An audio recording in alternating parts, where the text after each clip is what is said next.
Wow, well, hello everybody, and thank you very much for coming to ask me to speak here on this beautiful sunny day today. I'm going to speak about a very important subject, on the subject of respectful relationships in the maternity service. A big topic to speak about in 30 minutes. It's huge. There is another session in here this afternoon where I'm going to expand somewhat on particularly some of the resolutions to developing a compassionate workplace. Now, normally I'm a very, very positive person. Although this talk may sound negative, there are some very positive messages concerning the impacts that we can all make if we can find the courage to challenge disrespectful and bullying behaviour.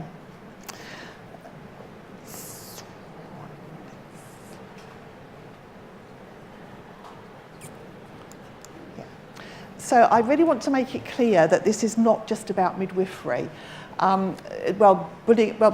Disrespectful behaviour and bullying is not just about midwifery. These slides here are the medical profession, and once a year, particularly in Australia and New Zealand, they wear funny coloured socks, and then to raise awareness of the suicide and the mental health issues within the medical profession, because there were lots of female suicides, particularly in Australia at some point.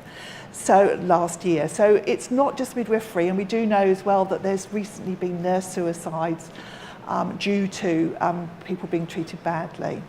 So that's the real end of the spectrum where people are so badly affected by bad and bullying behaviour that they have severe mental health issues.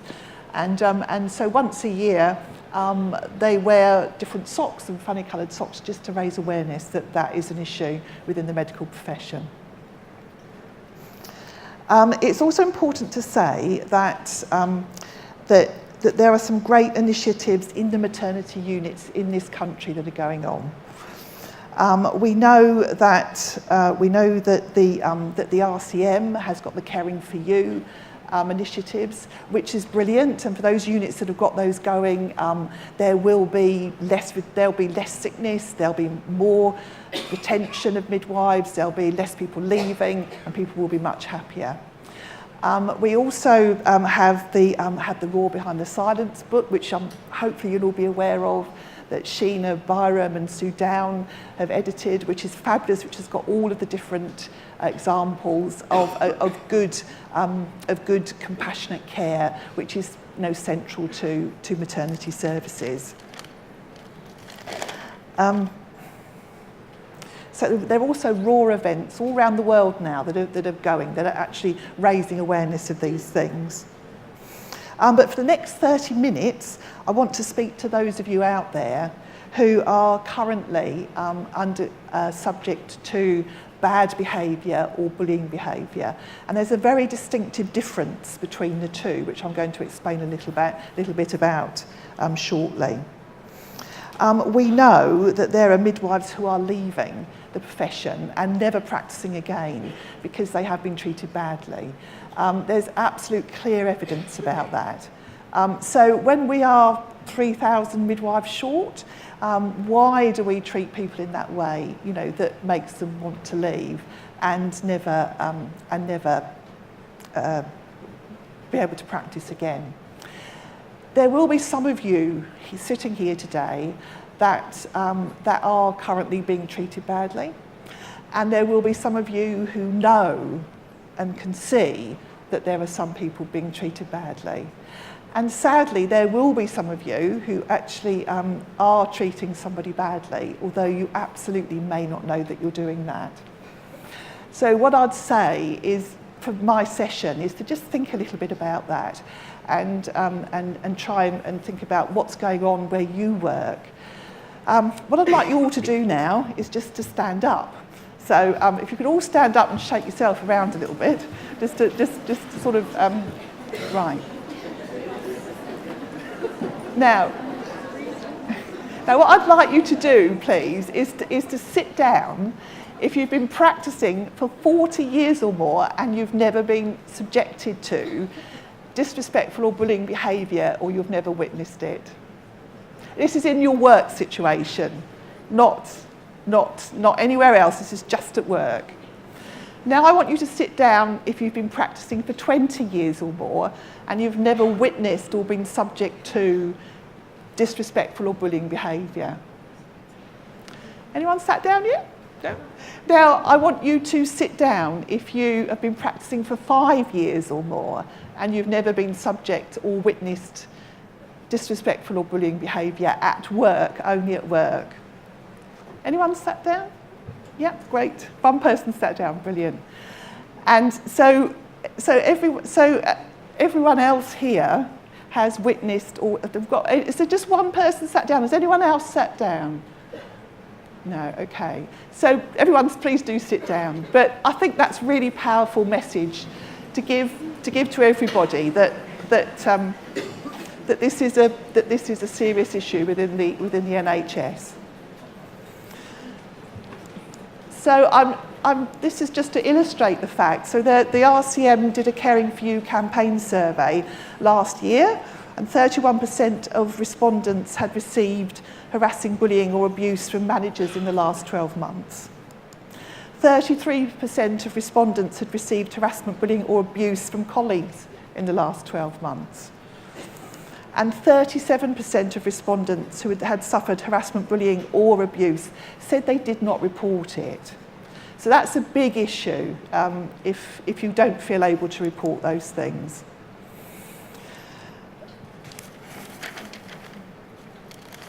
So just a little bit about why I use a poppy on my slides. So when I was inaugurated as the president in 2004, I spoke about this situation then because I had represented midwives previously who had been really severely affected by bullying. And when I mean severely affected, I mean at the real end of the spectrum who were not able to go into their workplace. So when I became the president, I started to talk about that. And I used the tall poppy syndrome as an example of what happens. So the story is that poppies grow tall and the tall ones are cut down first. So if you're a tall poppy and you speak out about these things and you're innovative and you're really bright and you want to change things, you want to bring in things like water birth, if the culture in your unit is such that you can't do that, you get chopped down. So I used the analogy of a tall poppy. What happened was that I just got inundated, literally inundated, with people who had been cut down as a tall poppy. So I've used that ever since as a symbol for that. So what is disrespectful behaviour? And I want to make a difference between disrespectful behaviour and bullying because it's quite different. So people can have a very bad day and they can come to work and they can be openly aggressive. They can shout, unfortunately, I'm sure you've witnessed that type of behaviour. So, but that necessarily isn't bullying because everyone may think, oh God, what on earth are they going on like that for? And just move on and just carry on. And it may be that something bad has happened to them that morning. That's not necessarily bullying behaviour. But it is behaviour that can be bullying if it's targeting an individual. So there are all sorts of other behaviours that constitute disrespectful behaviour. One of those is constant humiliation or ridicule, often in front of others. So people coming along and criticising people in front of other staff members, other midwives. You all know what that feels like. So, but one of the worst things to do is to come into a room where a midwife is looking after a woman and start criticising that person in front of that woman. The midwife will have built up a fabulous rapport with the woman probably, and then somebody coming in and actually saying, well, I think it's about time you did an episiotomy, or, well, isn't that trace a bit? So that type of criticism to others can actually be very, very belittling to the woman, to the midwife, and then cause her to destroy the relationship with the woman in some cases. Then the woman will say to the midwife, well, isn't that midwife going to come into the birth because they don't feel confident with the midwife, with the person that's there. deliberately withholding information which the person requires to do their job effectively. A fabulous example of that is when I was a student midwife or a new midwife, antenatal clinic, and I needed to stand in for the sister, as they were called then, back a long time ago, for her holidays. So you go and say to her, look, I'm coming to stand in for you while you're on holiday. What do I need to do? You should say, absolutely nothing, it's fine, just come up on Monday morning. So you turn up on Monday morning and there's everything, pandemonium in the place. There's women, there's results everywhere, and you don't know what to do because you've almost deliberately not been given information to do that. When the sister came back, as she was called then, the doctor would say, oh, thank God you've come back, the whole place fell apart without you. And that's all about power and feeling important. Refusing requests for leave, training, etc., blocking a person's promotion, that's all about. It's all about if you have the power to stop somebody from having their leave, or you have the power to always give the same person their requests, that makes the person that doesn't get it feel really, really bad. And harassment and sexual advances, I've put that in recently because it was really prominent when I was in New Zealand, in Australia, and there was a lot of publicity around people that had sexual advances from male doctors. Ostracising and marginalising. There's 3 of you on a shift, 2 people get on really well, leave the 3rd person out. That person, if that's may be able to cope with that for a couple of days, but if you're on early, late together, by the time that 4th shift comes, that person's feeling really, really bad and doesn't want to go to work. Setting impossible objectives, constantly changing the work without telling people. Excessive supervision and being excessively critical about minor things. Everybody makes mistakes, absolutely everybody, we all do. It's very easy that if you decide that you're going to target somebody, you can look at them and you can find mistakes with with what people do. So being excessively critical to people will make them feel pretty bad on a daily basis. And taking the credit for other people's work, she's done a really good job, I told her to do that. But if it goes wrong, to say, I don't know why she did that, I didn't tell her to do it. So that makes that person feel really bad. And you'll see as I'm going along that what I'm describing makes people feel small, makes people feel, takes away people's confidence, it lowers their morale. And a big one, actually, that seems to be happening more and more, which is spreading malicious rumours and making personal remarks. So if you've got something to say about somebody, it's about, oh, I like the dress that you've got on, or that's a nice coloured top. Not, oh my God, I don't like those shoes you're wearing, or, so it's how we do it. And sometimes that is so subconscious. That's not something that we consciously do. But you'll all know the people that actually always say the negative things to people, whereas it's so easy to say something positive. And if somebody's expecting something negative and then they get it, it just makes them feel really, really demoralised coming to work every day. So what's the difference between disrespectful behaviour and bullying? So we're very lucky because let's get to the bottom of this slide. We had Gillen et al. Did a fabulous study back in 2004, which actually defined what bullying was in midwifery, which is actually quite unusual. But it means that when we're doing research and all of those things, we have a defined definition. So bullying behaviour is repeated. So the repeated nature of the behaviour. It has to have a negative effect on the victim. So I could say to you, I could say, oh my God, I don't like the colour of your shoes, and you would think, oh, stupid woman, what on earth is she saying? I could say to you, I don't like the colour of your shoes, and you would go and change your shoes, and it would have a negative impact, and that person very well may not want to come to work the next day.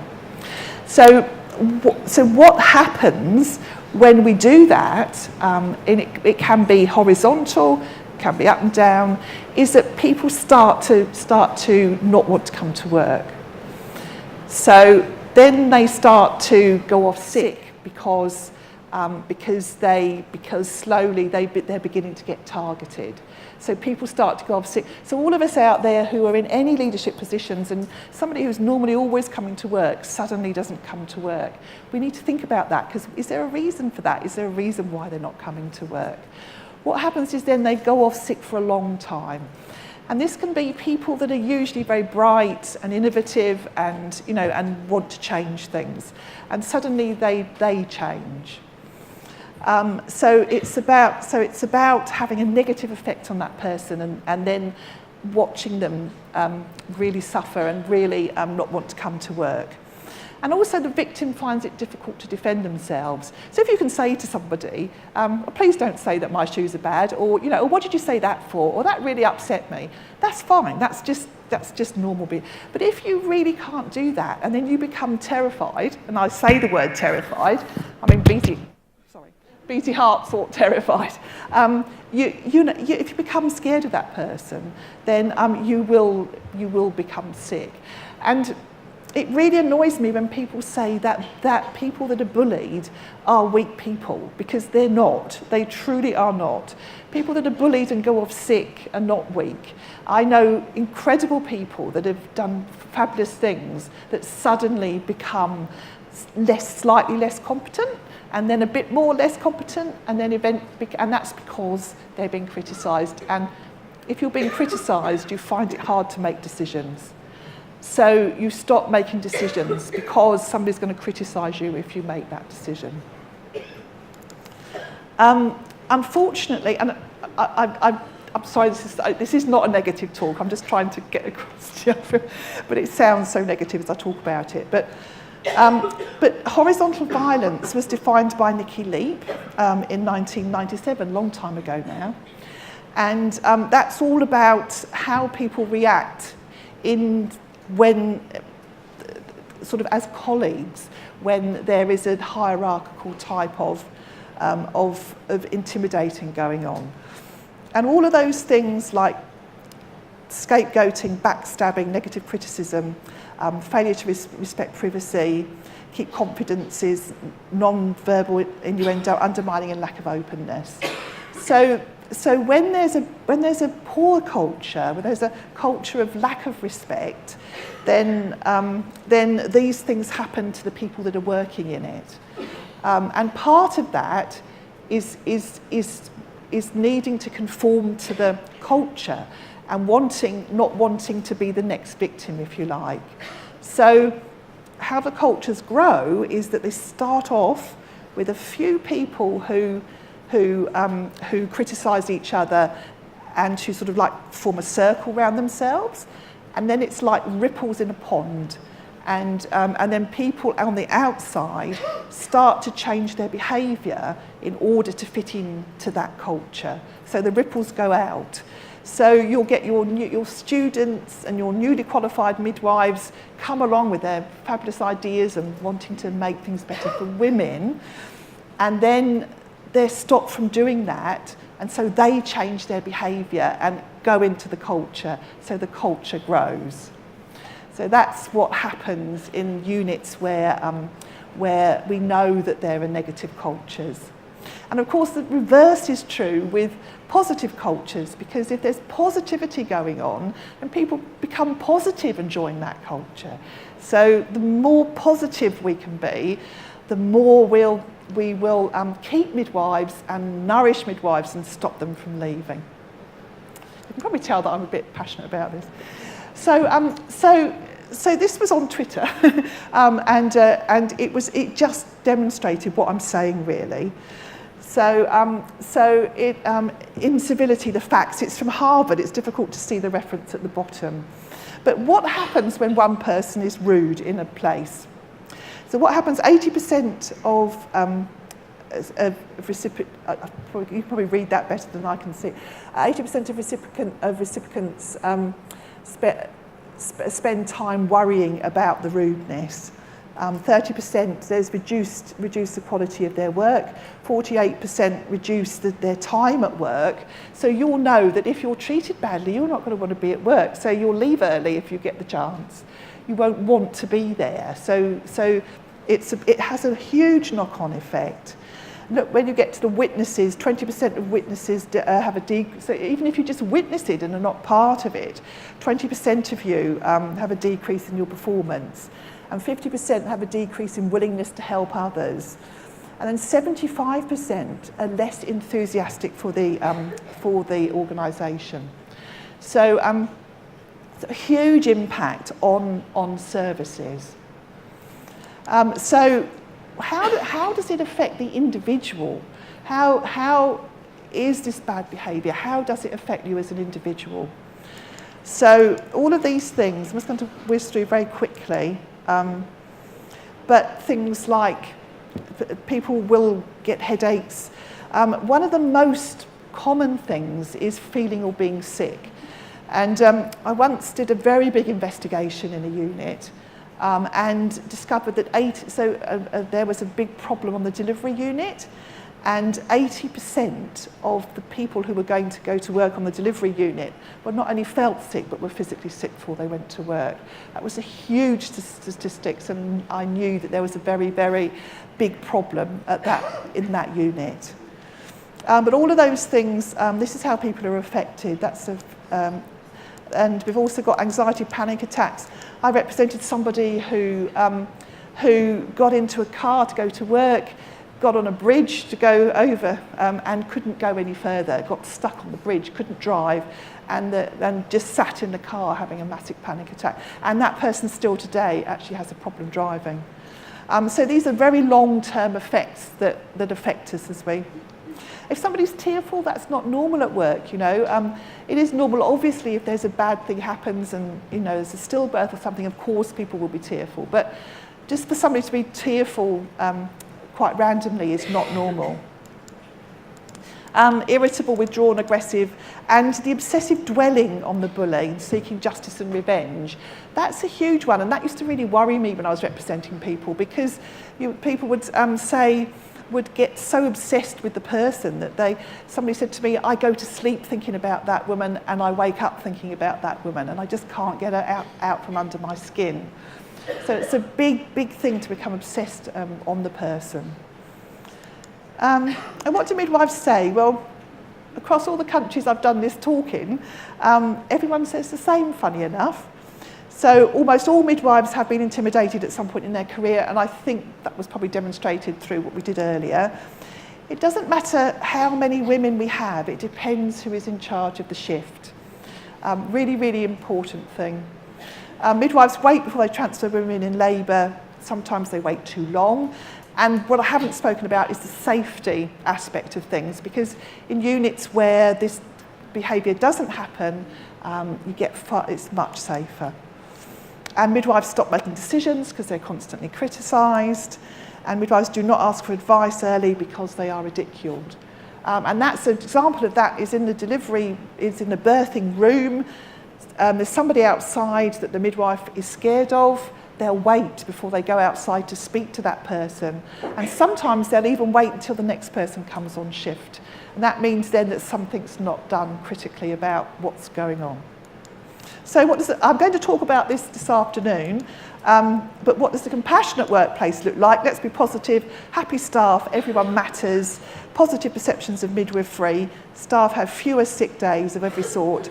Everyone's educated and skilled, because in units where intimidation occurs, education is not a learning environment. People are scared to learn. So because the people that are very often teaching scare people. So education is not good. And there we go. Happy women and families, much less complaints, because that environment goes to everybody. And the unit will have a good reputation. People want to work there and they want to stay there. So what happens is you could always do an arrow back to the top from the bottom, because when people are treated well, they don't leave, and so people are less stressed, and so it's a positive cycle, not a negative one. And this is what I'm going to talk about this afternoon, but it's all about personal strategies of how you deal with disrespectful behaviour and bullying. And just to reiterate that there's a difference between disrespectful behaviour and bullying. Bullying it's targeting, the person is defenceless, it's not about coming in and treating everyone in a bad way. So we're going to talk about that this afternoon. But most importantly here, seek counselling and above all care for yourself. Really, really important. And there's our tool that's our field of tool poppies. And in units where there's a respectful environment, everyone's a tall poppy and nobody gets cut down. And just a little bit of self-reflection about your unit, is it like that, or do the tall poppies all get cut down? It's really, really big thing to think about, because it will be a much safer unit if it's like that, and happier. Thank you.